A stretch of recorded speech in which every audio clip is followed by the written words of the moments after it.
কি সম্মান দিয়েছেন। আমার নবী বলেন, মাদ্রাসার একজন তালাবুল ইলম যখন মাদ্রাসায় ভর্তি হওয়ার নিয়ত করেছে, তখন থেকে এই ফেরেশতা তাকে পাহারাদারি করতেছে, তাকে স্বাগতম জানাচ্ছে, আহলান সাহলান জানাচ্ছে, তার পায়ের নিচে অলরেডি নূরের ফেরেশতা পর বিছিয়ে দিচ্ছে।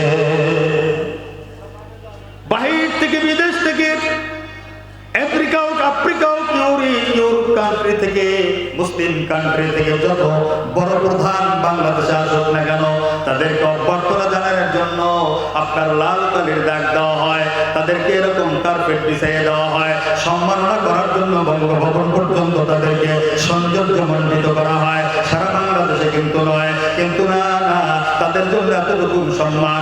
আর একজন তালাবুল ইলম যখন বাড়ির থেকে মাদ্রাসা পর্যন্ত আসবে, আল্লাহ সুবহানাহু ওয়া তাআলা ওই তালাবুল ইলমকে এত সম্মাননা দেন, দুই সারিতে ফেরেশতারা এরকম লাইনবদ্ধ হয়ে যায়।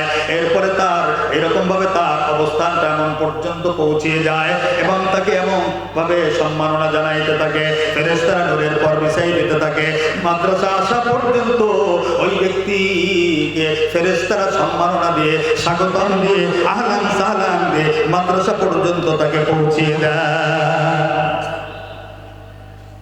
সন্তানটা হয়তো এতিম, তার বাবা নাই, মা নাই, সন্তানটাকে যখন হুজুরের হাতে চোখের আদা করে দিল, সন্তানটাকে তখন হুজুর সর্বপ্রথম সবক দিচ্ছেন, আউযু বিল্লাহি মিনাশ শাইতানির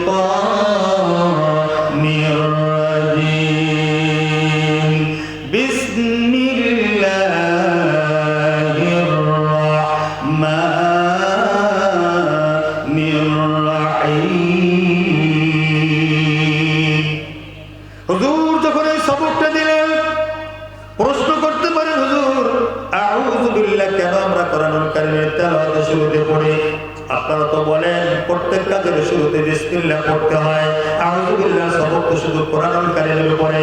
আপনারা এখানে দেখতেছেন আল্লাহ এখানে বলতেছেন, ফাস্তাঈযু বিল্লাহি মিনাশ শাইতানির রাজিম। তোমরা কোরআনুল কারীম তেলাওয়াত করার সময় তোমরা আউযু বিল্লাহ পড়ে নাও।